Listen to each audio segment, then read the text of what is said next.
ฝากกดติดตามและกดไลค์กดแชร์ CBN Thailand Hamas announced the latest ceasefire talks have ended. The terror group insists on two key demands. One, the end of the war, and two, Israel completely pulls out of the Gaza Strip. Both are non-starters for Israel. Israeli Defense Minister Yoav Gallant addressed troops about the talks. We are recognizing worrisome signals that Hamas is not planning to accept any deal or agreement with us. And that means the operation in Rafah and in the entire Gaza Strip in the very near future. As a prelude to the incursion into Rafah, the IDF is sending leaflets telling civilians to leave for a humanitarian zone Israel is preparing for their safety. On Sunday, Hamas launched a rocket attack on Israeli soldiers at the Kerem Shalom crossing for humanitarian aid. The attack killed 4 soldiers and wounded 9. Despite the continued attacks by the terror group, the Biden administration objects to any incursion into the last major Hamas stronghold.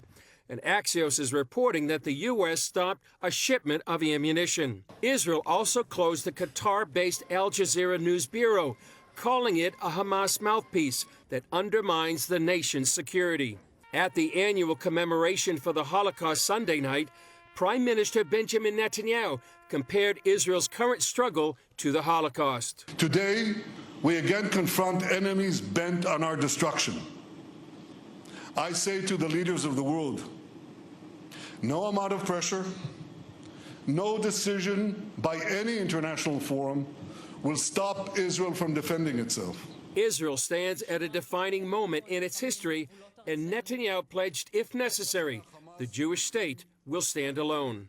As the Prime Minister of Israel, the one and only Jewish state, I pledge here today from Jerusalem on this Holocaust Remembrance Day. If Israel is forced to stand alone, Israel will stand alone.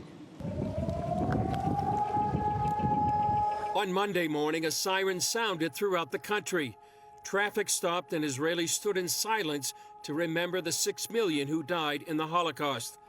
With the number of threats surrounding Israel and the alarming rise of global anti-Semitism, some see an ominous parallel between Israel in 2024 and the 1930s in Germany. Chris Mitchell, CBN News, Jerusalem.